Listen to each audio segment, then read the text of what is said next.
محمد جاوید اقبال صاحب، یہ دو سوال چونکہ ایک دوسرے سے منسلک ہیں اس لیے ہمارے ساتھیوں نے انہیں جمع کر دیا ہے۔ جاوید اقبال صاحب تشریف رکھتے ہیں؟ جی تشریف رکھیں۔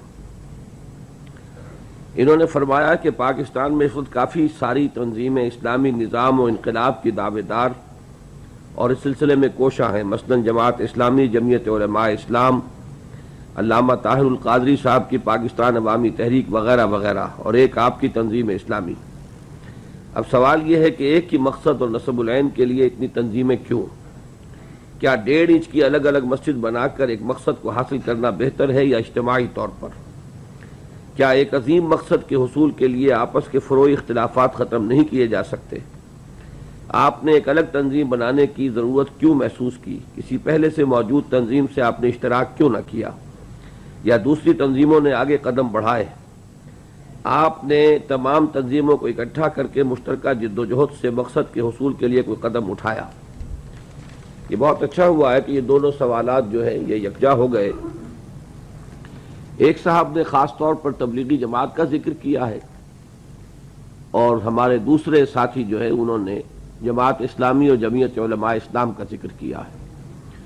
اور میرا یہ خیال ہے کہ یہ بات درست ہے اس اعتبار سے کہ دین کے لیے کام کرنے والی جتنی جماعتیں ہیں ان سب کو یکجا سامنے رکھ کر اگر ہم اپنا موقف بیان کریں تو وہ زیادہ مناسب ہوگا۔ پہلی بات تو یہ ہے کہ نصب العین اور طریقہ کار، ان دونوں میں ایک فرق ہوتا ہے اور اس کو ذہن میں رکھنا چاہیے۔ نصب العین ہے کوئی مقصد یا منزل جس تک کہ کسی کو پہنچنا ہے، طریقہ کار ہے وہ راستہ کہ جس راستے سے وہ اس منزل تک پہنچنا چاہتا ہے۔ ساتھ کام کرنا صرف اس شکل میں ممکن ہوتا ہے کسی ایک جماعت میں یا ایک قافلے میں جبکہ ان دونوں چیزوں میں اتفاق ہو جائے۔ صرف نصب العین کے اتفاق سے ساتھ کام کرنا لازم نہیں ہوگا اگر طریقہ کار مختلف ہے۔ مثلا یہ کہ پاکستان میں اسلامی نظام قائم کرنا یا اسلامی انقلاب برپا کرنا، اب یہ ایک نصب العین ہے، جماعت اسلامی کے سامنے بھی ہے، جمعیت علماء اسلام کے سامنے بھی ہے اور تنظیم اسلامی کے سامنے بھی ہے۔ لیکن بنیادی فرق یہ ہے کہ جماعت اسلامی اور جمعیت علماء اسلام اس کو انتخابات میں حصہ لے کر اور اس طریقے سے وہ سمجھتے ہیں کہ وہ اپنے اس مقصد تک پہنچ جائیں گے اور اپنے نصب العین تک حصول رسائی ہو جائے گی، جبکہ تنظیم اسلامی کے نزدیک یہ راستہ اس منزل تک لے جانے والا نہیں، بلکہ اس کے لیے ایک انقلاب کی ضرورت ہے۔ انقلابی جدوجہد بالکل مختلف ہے انتخابی جدوجہد سے۔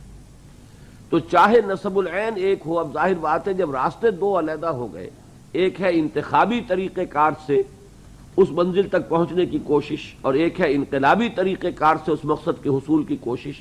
ان دونوں میں زمین و آسمان کا فرق ہے، لہذا اشتراکی عمل نہیں ہو سکتا۔ جہاں تک تبلیغی جماعت کا تعلق ہے اس کے بارے میں چونکہ سوال کیا گیا ہے کہ آپ کی رائے شاید یہ ہے، حالانکہ میری رائے وہ نہیں ہے۔ تبلیغی جماعت اصل میں جو ابھی ہمارے ایک ساتھی آپ کے سامنے فرائض دینی کا تصور پیش کر رہے تھے، اس میں صرف دوسری منزل تک آتی ہے، تیسری منزل اس کے پیش نظر نہیں ہے تو کہیں دل میں ہوگا، وہ اس کا بیان نہیں کرتے، اعلان نہیں کرتے، اس کا برملا اظہار نہیں کرتے۔ دین کو قائم کرنے کی جدوجہد ان کے سامنے نہیں ہے، دین کو پھیلانے اور عام کرنے کا معاملہ ہے۔ تبلیغ تو ان کے پیش نظر ہے، اقامت دین، انقلاب، تنفیذ نظام اسلامی، اس کا وہ نہ نام لیتے ہیں، نہ اس کے لیے لوگوں کو دعوت دیتے ہیں، نہ اس کے لیے کوئی لائحہ عمل پیش کرتے ہیں۔ اس اعتبار سے ان سے ہمارا اختلاف اس اعتبار سے ہے کہ صرف تبلیغ نہیں، ہم تو تبلیغ سے آگے بڑھ کر دین کو قائم کرنے کے لیے ایک عملی جدوجہد جو ہے اس کے لیے کوشش کرنا چاہتے ہیں۔ یہ ہیں دو مختلف معاملات جن کی وجہ سے ہمارے لیے نہ تبلیغی جماعت کے ساتھ کام کرنا ممکن ہے، نہ جماعت اسلامی یا جمعیت علماء اسلام کے ساتھ۔ ایک اصولی بات اور سمجھ لیجئے، ختم نبوت کا ایک تقاضا یہ ہے کہ اب لوگ اپنے طور پر اجتہاد کریں اور اپنے طور پر غور و فکر کر کے کام کے راستے تلاش کریں۔ نبوت جب تک جاری تھی، نبی کے ہاتھ میں ہاتھ دے کر اور آپ فارغ ہو جاتے تھے، اہل ایمان کو اب کوئی تردد نہیں تھا۔ وہ جو یہ شعر لکھا ہوا ہے، نحن الذین بایعوا محمدا علی الجہاد ما بقینا ابدا، تو جن صحابہ نے حضور کے ہاتھ میں ہاتھ دے کر بیعت کر لی، اب ان کے لیے کیا ہے؟ جو حضور کا حکم ہے اس کی پیروی کرنی ہے، اللہ اللہ اور خیر صلی اللہ، اور حضور کو براہ راست اللہ تعالیٰ کی طرف سے ہدایت مل رہی ہے، رہنمائی ہو رہی ہے۔ آپ سے اول تو کسی غلطی کا امکان نہیں، اگر کہیں بربنائے بشریت کوئی رجحان پیدا ہو جائے فوراً اللہ تعالیٰ حفاظت فرماتے ہیں، معصومیت جو ہے وہ خاصہ نبوت ہے، لہذا وہ معاملہ بہت آسان تھا۔ اب یہ ہے کہ نبی کوئی نہیں، معصوم کوئی نہیں، کوئی شخص یہ نہیں کہہ سکتا کہ میں عقل کل ہوں اور سب کو میری پابندی جو ہے اور میری اطاعت اور میرا اتباع اور مطابقت لازمی ہے۔ لہذا اب تو غور کرنا ہوگا، سوچنا ہوگا غور و فکر کے ذریعے سے کہ کام ہو تو کس طور سے ہو۔ جس زمانے میں یہ جماعتیں قائم ہوئی ہیں، جماعت اسلامی یا تبلیغی جماعت، اس وقت بھی تو بہت سی جماعتیں موجود تھیں، مسلم لیگ موجود تھی، جمعیت علماء اسلام موجود تھی، مولانا مدنی رحمۃ اللہ علیہ جیسی شخصیت اور مولانا الیاس رحمۃ اللہ علیہ جو ہے اسی حلقہ دیوبند کے علماء میں سے، لیکن جمعیت علماء اسلام اس وقت موجود تھی، جمعیت علماء ہند، لیکن یہ کہ انہوں نے یہ سمجھا کہ جو میرے سامنے نقشہ ہے کام کا وہ اس راستے پر نہیں چل رہی ہے، وہ سیاست کے اندر ملوث ہے، وہ آزادی کی تحریک میں تو جمعیت علماء ہند جو ہے لگی ہوئی ہے، لیکن لوگوں کو دین کی طرف بلانے کا کام جو ہے وہ نہیں ہو رہا۔ تو ایک کمی کا احساس کیا مولانا الیاس رحمۃ اللہ علیہ نے، تو انہوں نے ایک کام شروع کیا اور تبلیغی جماعت کی بنیاد پڑ گئی۔ مولانا مودودی کا معاملہ یہ ہے کہ انہوں نے بھی پہلے کانگریس کی مخالفت میں مضامین لکھے، سمجھا یہ گیا کہ یہ گویا کہ مسلم لیگ کے حامی ہیں، لیکن بعد میں انہوں نے اپنا اختلاف ظاہر کیا کہ مسلم لیگ خالص قومی جماعت بن کر رہ گئی ہے اور یہ دین کی طرف اور دین کے عملی تقاضوں کی طرف کوئی توجہ نہیں کر رہی، صرف مسلمانوں کے جو سیاسی مسائل ہیں ان کو حل کرنے کے لیے اس نے اپنی تمام جدوجہد لگا دی ہے، لہذا انہوں نے ایک علیحدہ راستہ بنایا۔ تو جو حق پہنچتا تھا ان جماعتوں کو ایک علیحدہ ایک تشکیل کا، وہی حق آئندہ بھی ہمیشہ موجود رہے گا۔ میری اپنی تاریخ آپ حضرات کے علم میں ہوگی کہ میں نے تو اپنے ہائی اسکول کے زمانے میں، ابتدائی زمانہ ہے نوعمری کا، تو مسلم اسٹوڈنٹ فیڈریشن کے ساتھ کام کیا۔ پاکستان بنتے ہی کالج لائف شروع ہو گئی، کیونکہ سن 47 میں میرا میٹرک کا امتحان تھا۔ پاکستان آئے اور آتے ہی کالج میں داخل ہو گئے، کالج لائف 7 برس وہ اسلامی جمعیت طلبہ کے ساتھ کام کیا، اس کے فوراً بعد جماعت اسلامی میں شامل ہو گیا۔ لیکن یہ کہ تقریباً 3 سال کے بعد یہ رائے میری بنی پختہ کہ جماعت اسلامی نے جس طرح سیاست میں حصہ لینا شروع کر دیا ہے اور خاص طور پر انتخابات کی دلدل میں جو کود گئی ہے،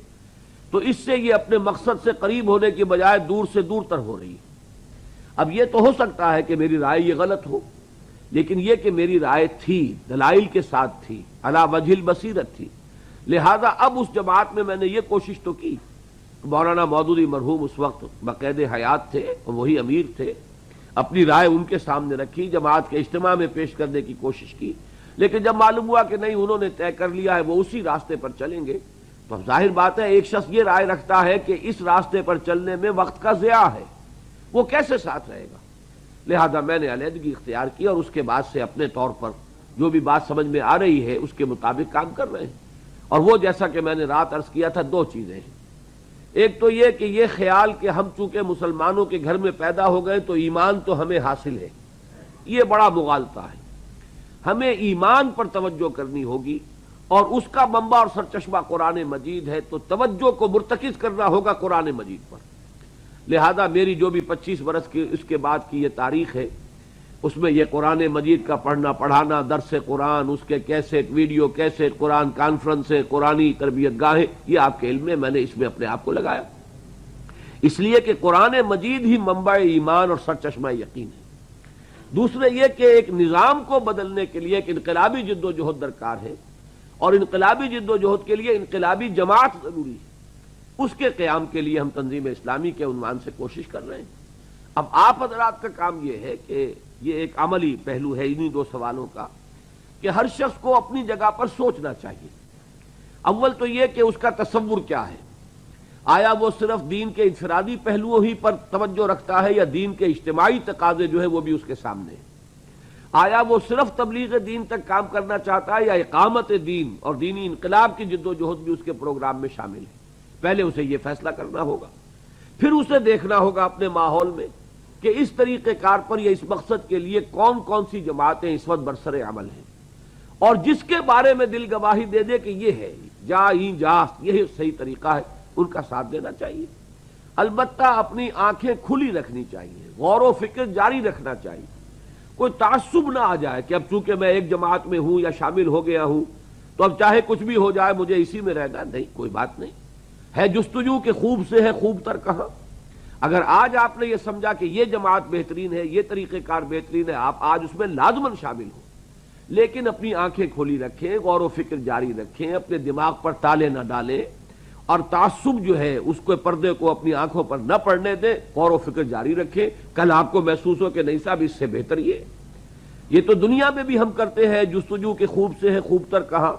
ایک شخص ایک کاروبار کر رہا ہے، سوچتا ہے کہ یہ کوئی منفعت بخش نہیں رہا معاملہ، وہ دکان بڑھاتا ہے اور کوئی اور سلسلہ شروع کر دیتا۔ تو اس طریقے سے جب ہمارا اپنا ذہن بن جائے گا کہ یہ کام کرنا ہے، یہ میرا فرض ہے،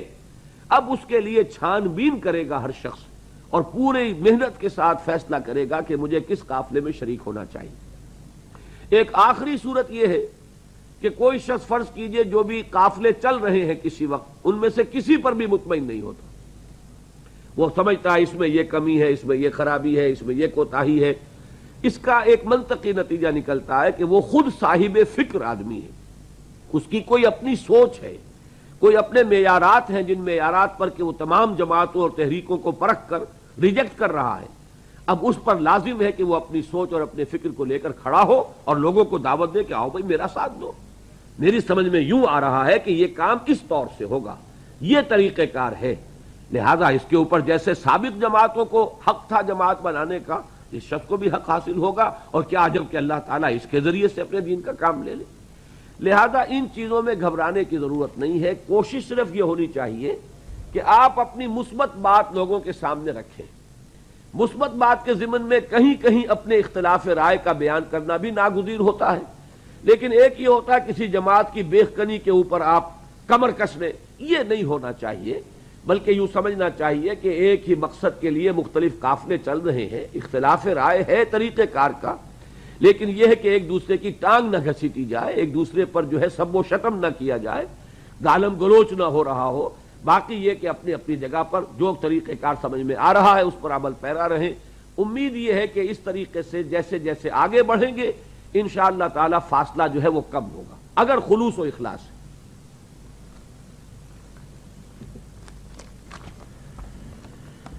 محمد یحییٰ داؤد صاحب،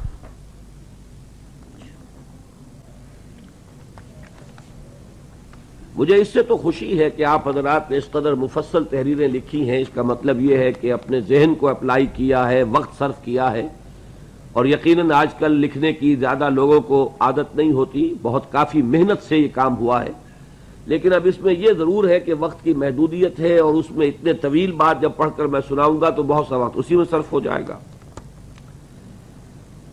کل کے درس میں آخری حصے میں آپ نے جو یہ فرمایا کہ تبلیغی جماعت، جماعت اسلامی اور دیگر دینی اور اسلامی جماعتیں جو چھوٹے اور بڑے پیمانے پر کام کر رہی ہیں وہ فیل ہو گئی ہیں، یعنی حاصل کچھ نہیں ہوا، تو عرض یہ ہے حاصل سے آپ کی مراد وہ حقیقی ایمان کی قوت اور ایمان پر یقین پیدا نہیں ہوا، یہ مراد ہے، یا یہ کہ اسلام کے علاوہ دیگر مذاہب کے اقوام کے افراد اسلام کے دائرے میں نہیں آ سکے؟ ان جماعتوں نے جو ٹارگٹ یا منشور لے کر چلے تھے وہ پورا نہیں کر پائیں، ذرا وضاحت کریں، کیونکہ کم سے کم تبلیغی جماعت میں نے یہ دیکھا ہے کہ خاص کر نئی نسل، طلبہ اور ہر عمر کے لوگ بڑی تعداد میں نماز کے پابند ہوئے ہیں، اور قال اللہ قال الرسول یعنی احادیث کا مطالعہ اور سننا، داڑھی رکھنا اور انگریزی لباس ترک کر کے سادہ لباس اختیار کرنا، مسواک کا اہتمام اور اپنے دوسرے ساتھیوں کو دین کی دعوت دینا بڑی کثیر تعداد میں اور منظم طور پر ہوا ہے، اور ماشاءاللہ ہو رہا ہے۔ کیا یہ تھوڑا بہت اچیومنٹ نہیں کہا جائے گا؟ میں یہ سمجھتا ہوں کہ کل کے میرے بیان سے شاید آپ کو مغالطہ ہوا، میں نے تبلیغی جماعت کو ایک علیحدہ کیٹیگری بنایا تھا۔ میں نے عرض کیا تھا کہ احیائی عمل جو شروع ہوا ہے اس میں ایک حصہ تھا قومی تحریکوں کا جن کے ذریعے سے آزادی حاصل ہوئی، اگرچہ وہ آزادی اس طرح کی مکمل آزادی نہیں ہے جیسے کہ ہونی چاہیے، لیکن بہرحال براہ راست غلامی سے ہمیں نجات ملی ہے، اور اس سے بھی احیاء اسلام کے جذبے کو تقویت حاصل ہوئی، یہ ایک حصہ تھا۔ دوسرا حصہ علماء کرام کا ہے، اور اسی کے ساتھ میں نے بریکٹ کیا تھا تبلیغی جماعت کو، کیونکہ وہ اصل میں خالص دینی حلقے سے اور علماء کرام کی بنائی ہوئی جماعت ہے، اور اس میں علماء کرام ہی کو اس کی قیادت اور اس کی رہنمائی کا منصب جو ہے وہ حاصل ہے۔ ان حضرات کا معاملہ یہ ہے کہ انہوں نے خاص طور پر علماء کا رول، کہ انہوں نے دین کے اندر جو فتنے اٹھے ان کا بڑی کامیابی کے ساتھ مقابلہ کیا، حفاظت دین اور مدافعت دین جو ہے اس کا فریضہ انہوں نے سر انجام دیا، اور تبلیغی جماعت جو ہے وہ جہاں تک شعائر دینی کا تعلق ہے، اتباع سنت کا تعلق ہے، ان دونوں کاموں کے اندر اس کی پیش رفت ہے، یہ میں نے کل بھی تسلیم کیا تھا بڑی وضاحت کے ساتھ۔ البتہ ایک ہے احیائی تحریکیں، احیائی تحریکی سے مراد وہ ہیں جو خاص طور پر اسی مقصد کے لیے اٹھی کہ ہم اسلام کا بول بالا کریں گے، اسلامی نظام قائم کریں گے، وہ پورا نظام کے جو محمد الرسول اللہ صلی اللہ علیہ وسلم نے جزیرہ نماء عرب میں بنفس نفیس قائم کیا تھا۔ یہ جو تحریکیں ہیں ان کو میں نے تھرڈ کیٹیگری قرار دیا تھا، جن میں مسجومی پارٹی، جماعت اسلامی، الاخوان المسلمون، عباد الرحمان، سعید نورسی کی تحریک، یہ تحریکیں ہیں در حقیقت جو تھرڈ کیٹیگری۔ ان کے بارے میں نے عرض کیا تھا کہ ان سے بھی فائدہ تو بہت پہنچا ہے، بڑی کثیر تعداد میں نوجوانوں کے اندر ایک جذبہ پیدا ہوا ہے، اسلام کے انقلاب کے لیے جد و جہد اور موٹیویشن پیدا ہوئی ہے، لیکن ان تحریکوں کو ابھی کہیں کوئی کامیابی حاصل نہیں ہوئی، بئی مانا کہ کہیں اسلامی نظام فی الواقع قائم نہیں ہوا۔ یہ نہیں کہ کوئی کام انہوں نے نہیں کیا، میں کیسے کہہ سکتا ہوں جبکہ میں خود انہی تحریکوں کی گود میں پلا بڑھا ہوں، مجھے جذبہ ملا ہے، انہی تحریکوں کے ذریعے سے ملا ہے، لہذا میں بے شمار نوجوان ہیں، میں تو خیر اب بڑھاپے میں کی سرحد میں قدم رکھ چکا ہوں، اور اب اگلی نسل کے بڑی کثیر تعداد میں نوجوان ہیں، اور آپ ان کا مشاہدہ کریں گے، یورپ میں جائیں گے تو دیکھیں گے الاخوان المسلمین کے متاثرین اور جماعت اسلامی پاک و ہند کے متاثرین کثیر تعداد میں وہاں کام کر رہے ہیں، ایم ایس اے اور اسنا میں بڑی تعداد ایسے ہی لوگوں کی ہے۔ تو کام تو ہوا ہے، لیکن جو اصل مقصد تھا کہ پورا اسلامی نظام کسی ملک میں قائم ہو جائے، ہم دکھا سکے دنیا کو کہ دیکھو یہ ہے اسلامی نظام، یہ اسلامی سیاست کا نقشہ ہے، یہ اسلامی معیشت کا نظام ہے، یہ اسلامی معاشرہ ہے، یہ اسلام کا قانون ہے، قانون تعزیرات ہے اور قانون دیوانی ہے، یہ پورا کا پورا کامل نقشہ کہیں پر قائم کر کے ہم نہیں دکھا پائے۔ اس اعتبار سے میں نے کہا تھا کہ کامیابی نہیں ہوئی ہے۔ یہ ہے اصل میں میرے پورے موقف کو آپ سمجھ لیجئے کہ جو کچھ کیا ہے، یعنی جہاں تک جو قومی تحریکیں تھی، مسلم لیگ تھی، دین سے اس کا کوئی خاص تعلق نہیں تھا۔ اسی طریقے سے آزادی کی اور تحریکیں چلی دنیا میں، ان میں جیسے کہ میں نے صدر ناصر کا ذکر کیا، انہوں نے تو عرب نیشنلزم کی بنیاد پر جو ہے وہ انگریزوں سے گلو خلاصی کرائی ہے، لیکن یہ کہ ان سے بھی اسلامی تحریک کو اور احیاء اسلام کو تقویت حاصل ہوئی ہے۔ جب مسلمان ملک آزاد ہو جائے گا تو اب اس میں امکان ہے کہ آپ اسلام قائم کریں، لیکن براہ راست انگریز کے غلام ہوتے، فرانسیسیوں کے غلام ہوتے، ولندیزیوں کے غلام ہوتے تو ہم شاید یہ بات بھی نہ کر سکتے جو آج بیٹھ کر بات کر رہے ہیں۔ تو ان قومی تحریکوں سے بھی بہت کچھ ہوا۔ پھر یہ کہ خاص طور پر علماء کرام نے جو کام کیا، تبلیغی جماعت جو کام کر رہی ہے، اس کے اندر بھی بہت کچھ پیش رفت ہوئی۔